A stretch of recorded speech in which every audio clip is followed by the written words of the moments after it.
Well, it's always nice to come into Alberta again. I travel across the prairies a lot. I started my career actually up in the Peace River region, and I've observed a lot of changes over the years, and it's really wonderful to see all of these things that are going on.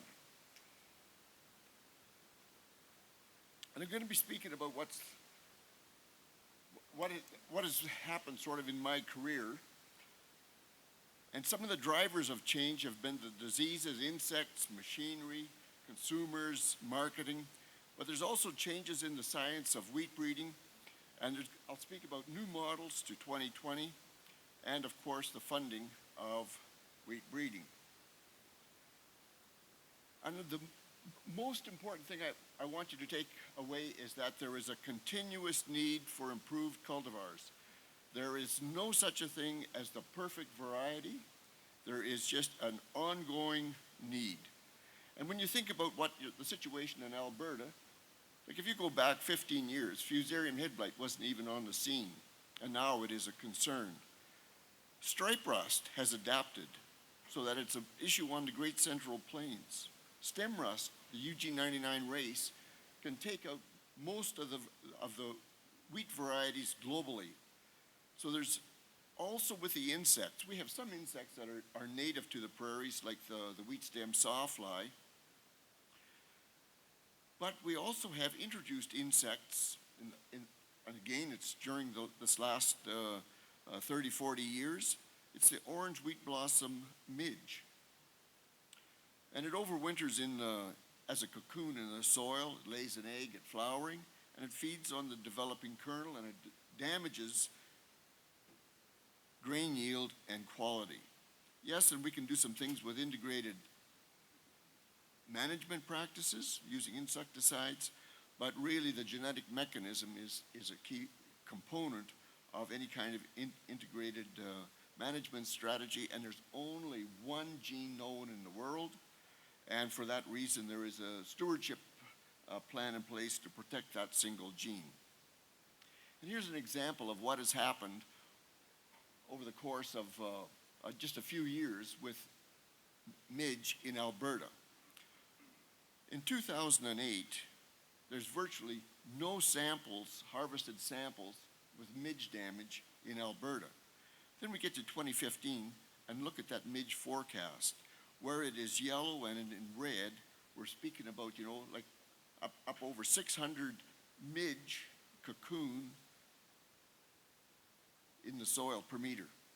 Like that's going to be a fair bit of organic matter just due to midge. The changes in the production practices, and you folks know this very much, your rotations are so different than what they were going back 30, 40 years. The nutrients that you're putting on are so different, and you heard Pete speaking about, the opportunities for increasing those nutrient levels, the herbicides, fungicides, plant growth regulators that we're using to manage our crops. The tillage practices are so radically different today than you go back into the 1990s, and there was still a lot of summer fallow, particularly in southern Alberta. Our harvesting systems are very different. And when I started as a kid on the farm in the 50s, there was a great deal of the influence of what had happened in the 1930s that was still influencing the farming practices. And so what the agronomists developed over the course of time then was these residue retention cropping systems to reduce erosion. And similarly, we then had, our harvesting systems went through radical changes. And this led to what I've always thought about as you've got to have genetics to fit the production technology. You've got to have good disease resistance, good insect resistance as part of the base. You want to be developing genetics that have got really good nutrient use efficiency. When we've got varieties, or when we hear about wheat only uses maybe 25 to 35% of the nitrogen that is put on the soil, that is really a pathetic nitrogen use efficiency. And so from the genetic side, we've been wanting to build plants that have got better nitrogen use efficiency. And then under these things, we want to have the strong strawed, shorter varieties that can really make it possible to manage the residue from the crop. So that today, it's about the bushels per hour per gallons of fuel that you harvest. And when you think about that, you're very much aware that not all combines, not all varieties thrash equally easily. Not all varieties yield the same amount. And the straw management isn't the same. So you can now go on to think about bushels per hour per gallons of fuel. And all of these components are drivers of profitability. And there's been major changes in the wheat marketing structure. Yes, it's moved from a single desk to open market, but as well, quality assurance has changed. We've moved away from kernel visual distinguishability, where we had to build in, the breeders had to build in a shape, a texture, an embryo size to fit a particular market class. Well, that quality assurance has shifted now to variety eligibility lists, and that has certainly freed up our abilities, our resources, to target other traits. And consumers have changed also, that have made for interesting times. We've moved away, particularly in the urban settings, moved away from home cooking to taking food out from the supermarket. And there's been these media influences, celebrity influences, fad influences, health styles, food for health, and of course we end up with things like wheat belly and grain brain and things like that. And it gives the impression that somehow wheat has been a contributor of an unhealthy situation, but not really. There's been a lot of changes in wheat science knowledge and technology also. And I put the year 1965 because that's when I was in university. And these words that follow were not part of the vocabulary of my university training. The word biotechnology didn't exist. Thinking about DNA markers that control, or DNA that controls traits, having them linked to traits wasn't even around at that time. The word quantitative trait loci wasn't there. Dissecting QTLs, walking chromosomes wasn't around. Cloning genes, all of this is radically new stuff that has come about in the last while. And I would say that phenomics has changed radically also. Anybody that's been involved in doing research is aware that we've moved from the way in which our agronomics is done, our planting, our harvesting, our instrumentation, data collection, data analysis is very different. We've gone from tiny little calculators, hand cranks, where it will take you weeks to do an analysis, to high-powered computers. So yeah, things have really changed from the way in which we plant our trials to seeders now that have air-conditioned cabs and GPS systems, even on these micro seeders. And when it comes to instrumentation, they're using cameras with spectral reflectance capability. They're attached to drones, and you can fly them over your plots to collect data. It's just another world out there. But no matter how you cut it, you need people. Yes, we've got mechanized machinery, we've got harvesters, computers, well-trained staff, but you really need people for the small plot research. It's all about boots in the field and hands in the pan. And some of the new technologies that have been developed in the last 25 years is a doubled haploid technology. It's a new way of making inbred lines, and it's been integrated into wheat breeding in Western Canada more successfully than other countries in the world even. And since 1997, there's been 37 doubled haploid cultivars registered in 7 of the Western Canadian wheat classes. And for the past 10 years, over 30% of the hard red spring wheat area has been seeded to doubled haploid cultivars. So there they are. They're being out there grown in your farms, and I'm wondering how many people know which of their varieties are this new style doubled haploids. I'll share that with you later. And most of them are based on a maize wheat pollination system. Also, a number of the cultivars that we have that are released have been developed using marker-assisted selection. And you know what this is just fancy words for the trait is controlled by genes, and we have an association of another piece of DNA with that particular trait. So it's a way to build in genetically without having to measure it phenotypically. So for example, the variety Lillian, the solid-stemmed variety Lillian, has the gene GPCB1 for high protein content, as well as the linked gene for YR36 that controls yellow rust. That was built in with a molecular marker, and Lillian is also a doubled haploid. That SM1 gene was built into Good Eve. The SM1 gene comes from a soft red winter wheat out of the United States, and it was using a molecular marker to build it into hard red spring wheats. We tracked it in, pulled it in, and that same gene was using molecular markers, was bred into the variety AAC Marchwell, a durum wheat variety, and it's going to go onto the market later in 16 for the planting of 17. So these are new tools that have resulted in the rapid development of high-value varieties. And here is some work that Julian Thomas and Rob Graffett. I see Rob is at the back of the room here.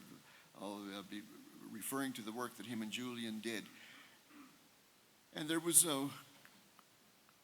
wondering about what is the rate of yield gain of the hard red spring wheats. The hard red spring wheats is the most difficult class to breed for in the world because of all of the parameters for the milling and the baking properties, the rheological properties, and as you increase yield, the protein goes down. So you've got this negative relationship of yield and protein.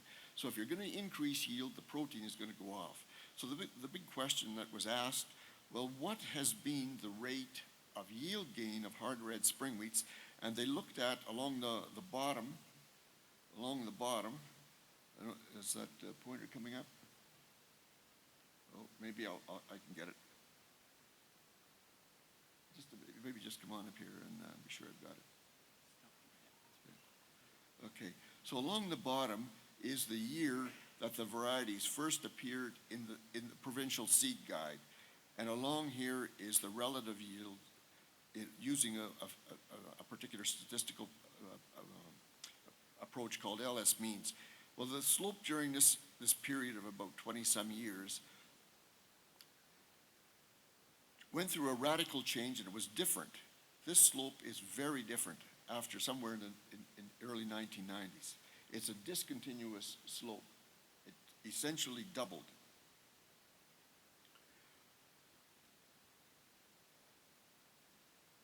And it went from 0.33 per year to a doubling, and it was attributed to doubling the size of the wheat programs. And that was possible through the incremental funding from the producer organizations. The Western Grains Research Foundation that had managed it, and now we got the Alberta Wheat Commission and Saskatchewan Wheat Commission, royalties, seed companies, and of course, new breeding tools. And when they compared it to globally to 26 international studies, and they adjusted everything so it was all on a similar benchmark, so that they were comparing apples to apples, they found that the rate in Western Canada for hard red spring wheat was comparable to a world average. And there was no reduction in the quality or the quantity of the protein of the hard red spring wheat varieties. And when Dr. Hans Braun, who's the director of the wheat program at CIMMYT, he did a comparison of what was the sort of happening at the macro level of the major wheat producers, looking at a 5-year period of 2001 to 6 compared to 2007 to 12. So this is the change. This is the change, a positive change, a negative change. So that you can see that during that time period, globally, there was about a 1.4% positive change. And Canada, Argentina, China were some of the countries that had maximum changes.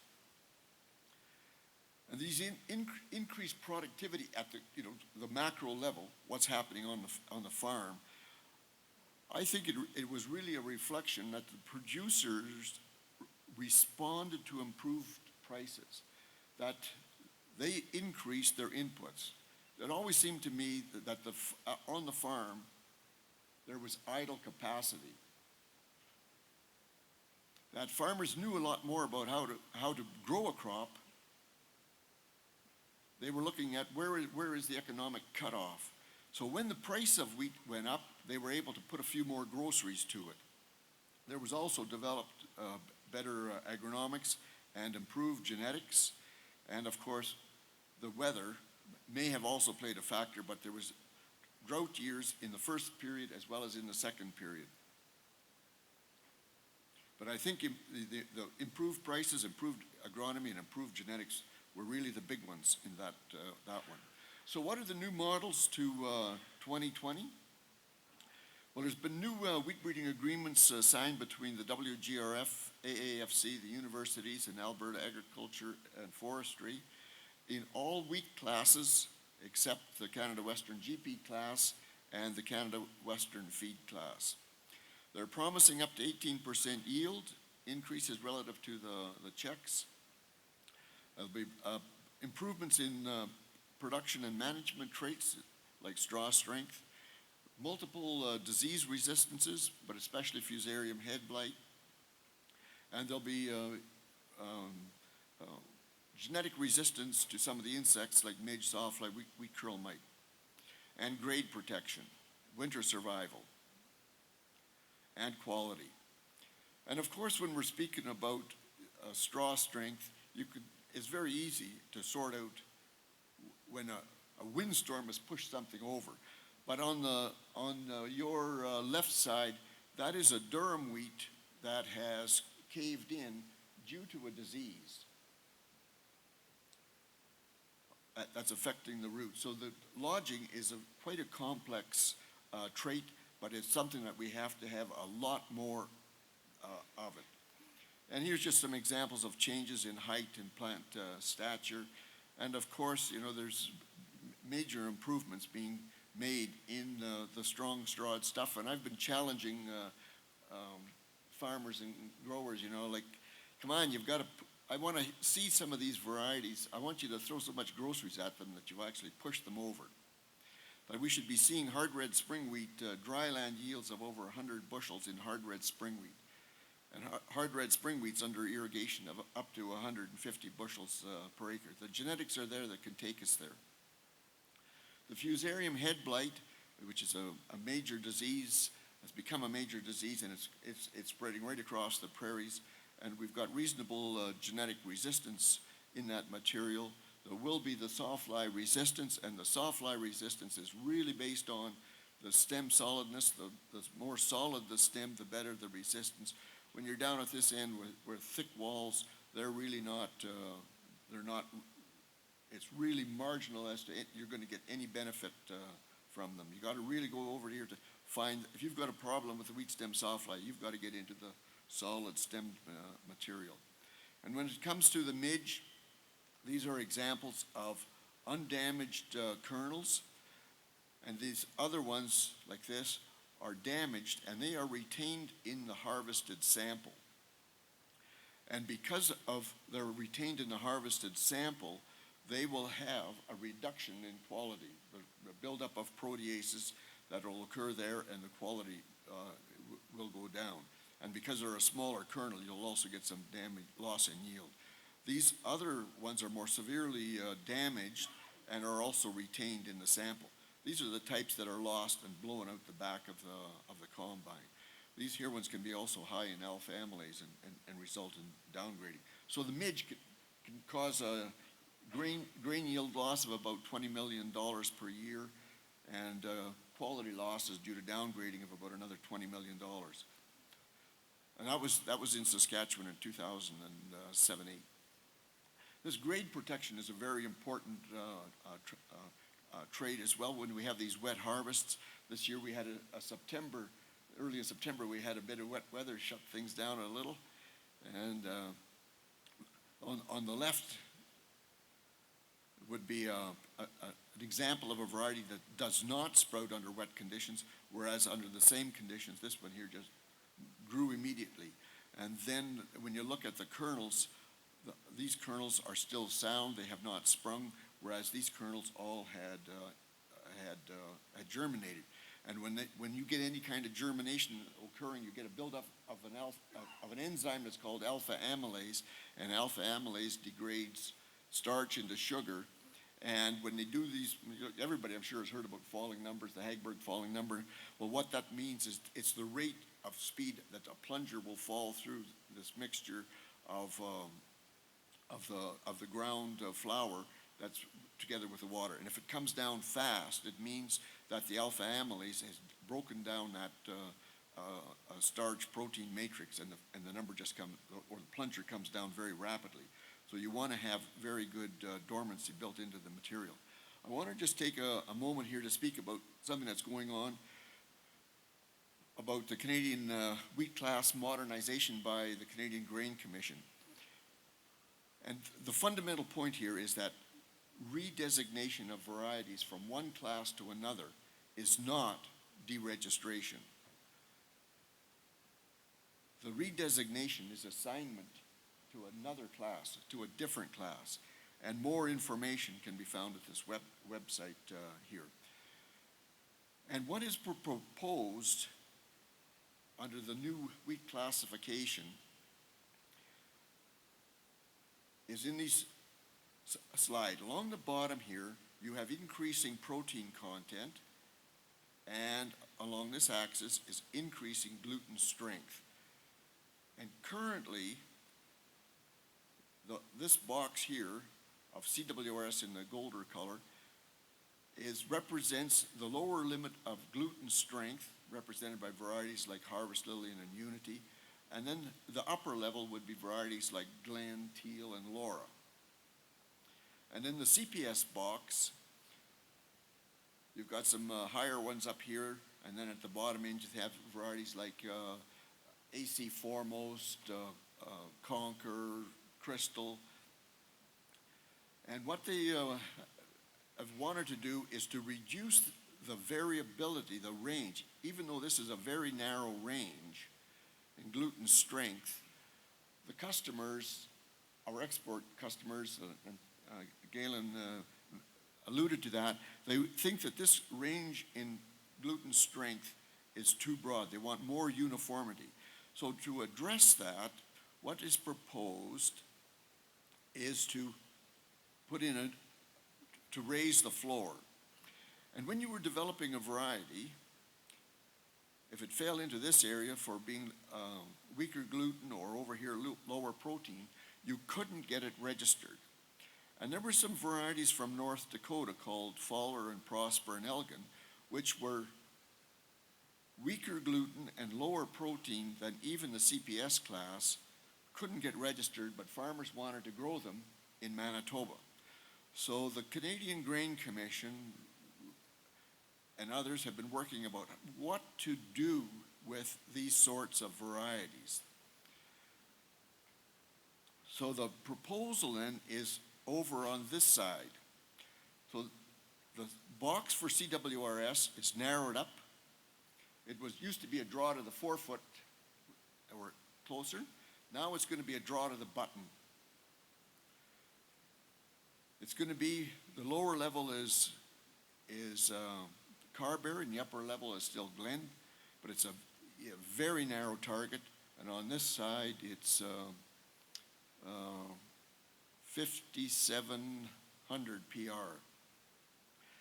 And so all of what is in yellow now will be for all wheats that are hard kerneled, and have milling quality. It doesn't matter about their rheological properties or their gluten strength. So anything, as long as it's red and it is got good milling properties, it will be eligible for registration in this new Canada Northern hard red class. So there's going to be varieties like Harvest Lillian, Unity, and others. There's 26 of them that are coming out of the hard red spring wheat box and will go into this new, be eligible for this new class. There's going to be some varieties out of the CPS class like Foremost, Crystal, Tabor, Conquer that will be coming into this new class. Fallen, Elgar, and Prosper will be in this new class. So this is really quite radical. So this will also make it, I think, possible for some of the things to be done in the future by way of new genetics, trying out new things. Like everything is going to have an opportunity to be registered if it is red and it has milling properties. And they'll probably put in their falling number, but that's to be determined. So just to kind of wind up here now, innovation and research. Innovation is key to long-term competitiveness, and without research, there is no innovation. And in Canada, we have suboptimal innovation. And building partnerships, though, has been evolving for over 40 years. This is not something new. The Heritage Fund started back in 1976, and money was being put into ag research at that time. The wheat and barley checkoff for plant breeding started in 1994. There's been over $60 million put in since 1995. And as I said, there's been these new agreements that has been signed. Other changes have been the formation of the Canadian Wheat Alliance. We've got with the provincial commissions, the formation of Cereals Canada to bring together, form a national value chain. And there's been rejuvenation of Agriculture and Agri-Food Canada's facilities, and there's been replacement of some staff. There's also been a great deal of private sector participation in wheat over the years. I can remember in the 1970s, private sector engagement in wheat. This is not something new. AgriPro started in Canada in the late 1980s. Syngenta acquired AgriPro in 2004. Monsanto has been in and out and is currently evaluating market opportunities in Canada. Dow AgroSciences engaged within the past 5 years, but appears to be withdrawing. Bear Crop Science have hired some staff and are building facilities just south of Saskatoon. Lima Green is developing relationships, evaluating and hiring.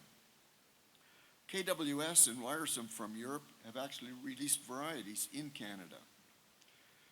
So what is the strategic direction? Well, okay, at the farm, this is what we know. The need for field-ready cultivars continues. That need does not go away. But who will deliver? Will it be the private sector only? Will it be the public only, including AAFC? Will it be the producer and public and private? Will it be a Quango, which is a quasi-non-governmental organization? Will it be a separate operating agency at lengths? And I think the wheat genetics of AAFC should be moved out separate. It's not reporting to the Minister of Agriculture. It doesn't report to Treasury Board. It doesn't report to the Prime Minister's office. It doesn't report to any political party. That's a wrong thing. Do farmers want to play a role in delivery of field-ready cultivars? Are producers and producer organizations willing to exercise leadership. And then, of course, you got to ask, will producer organizations be encouraged or discouraged by others to participate? For the future,